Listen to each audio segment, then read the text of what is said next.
The moment man was able to travel on air and reach any continent they wanted in a matter of hours was a moment the world truly changed. The world truly became accessible with the development of air travel, even allowing us to reach point to point in no time at all. The development of air travel is a fascinating story, with so much aircraft being developed over the course of a century. Yes, this includes some very peculiar off-the-wall designs as well. And in this video, I'm going to go over a few of them. Fasten your seatbelts, as we're going to take to some pretty strange skies. Let's start with some early ones, and we're already hitting some turbulence with this. The Nemeth Parasol. Yes, this is literally a flying table. The plane itself was originally an Alliance A1 Argo, a biplane, but the designer, Stephen Nemeth, basically took off the wings and stuck a giant ass coffee table on it. A circular wing. The plane did tunnel tests in 1929 and actually took flight in 1934. It did all manner of testing for 2 years, including a parachute stall, but no production interest ever came of it. Its fate is unknown, likely lost to time. Other weird table or pancake designs included the German-built SAC AS6, which didn't go very well, and the Vought XF5U flying flapjack for the US Navy, which they built 2 of. They maneuvered well, but suffered vibration problems. Also had to be destroyed with a wrecking ball. Going back a few more years, we go from a table to a tube. This is the Steeper Caproni. Remember, the name Caproni is going to come up again in the video. Instead of the propeller being external and at the front, this was put inside a barrel fuselage construction. In essence, how to have a jet engine without the jet part, right? It first flew in 1932 with some pretty decent, stable testing. The problem was, the results couldn't compete over conventional aircraft, particularly due to the inner tube design creating enough aerodynamic drag to cancel out any potential efficiencies. It did gain a lot of academic interest, and many believe this was a precursor to what would become the turbofan jet engine that we use today. Hey, I heard you like wings, so we added more wings, so you can wing while you wing. Introducing the Johns Multiplane, which first flew in 1919.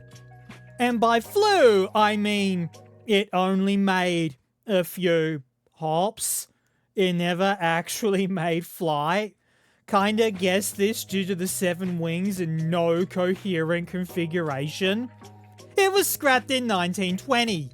I suppose this is a good segue to big aircraft now, and... Oh, what's that? 7 wings isn't enough for you? You're greedy, aren't you? Well, funny that you can have this. The Caproni CA60. Yep, there's Caproni again. This is a big boy. A flying boat designed to hold 100 passengers and featuring 9 wings total with 8 engines on board.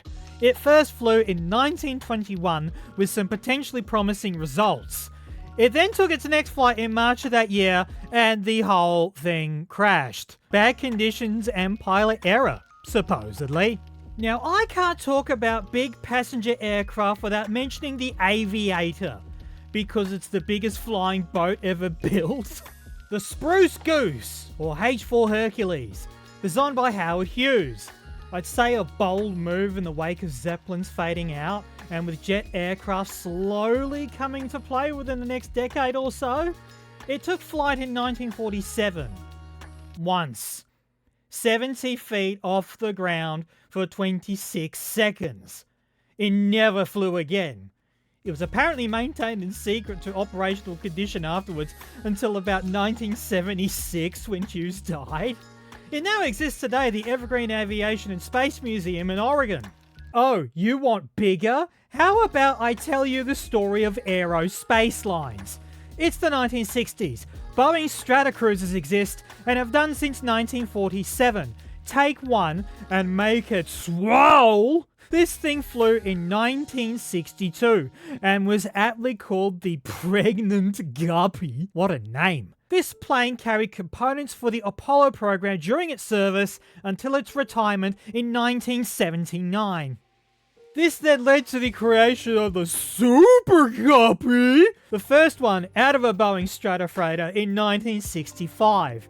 Including the first one and the production variants, they built 5 of these. 1 has since been scrapped, 3 are on display, and the one you're looking at here still flies to this day for NASA.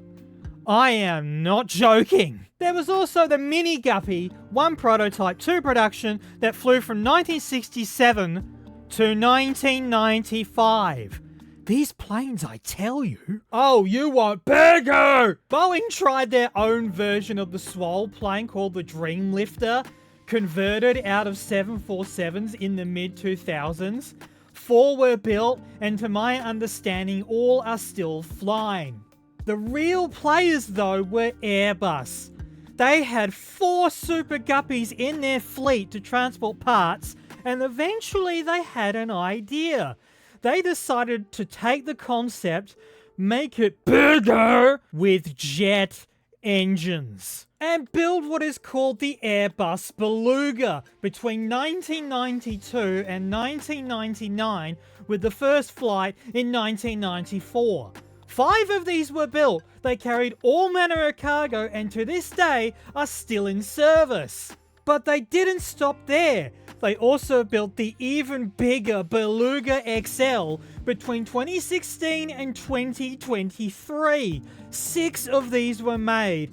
And yes, they painted the XLs to look like beluga whales. Of course they would! I think I have a problem. I need to stop talking about big planes for a bit. Hey, do you remember my video on weird cars? If you haven't seen it, go check it out. This one I didn't cover. It's probably more fitting here.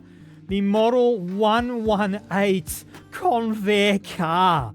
First flown in 1942, only 2 were built. This came out from the Model 116, the idea of a flying car with a detachable plane section that you could probably then drive as a car. Noble concept, but far ahead of its time. The first one was damaged in a landing accident, and the second one, rebuilt from the first one, did take flight in 1948. And by then the enthusiasm had died and Convair junked the project. So because this is a video about weird vehicles, this again means I can't end it without mentioning the Eastern Bloc. If this becomes a meme, I swear. Here we have the Bartini Beriev VVA-14 with 2 prototypes built, first flying in 1972. It was designed to take off from water and fly at high speed over a long distance. They can fly just above water as well as up in the air. It carried a civilian livery to hide its military nature, because it was also designed to be a sub-bomber. About 107 flights were conducted in the 1970s, but after Bartini's death, the project slowed and eventually closed. One of the prototypes survives today in a dismantled state at the Soviet Central Air Force Museum. And now we get to combine the memes of Soviet, but bigger! Have the monster that is the Kalinin K7.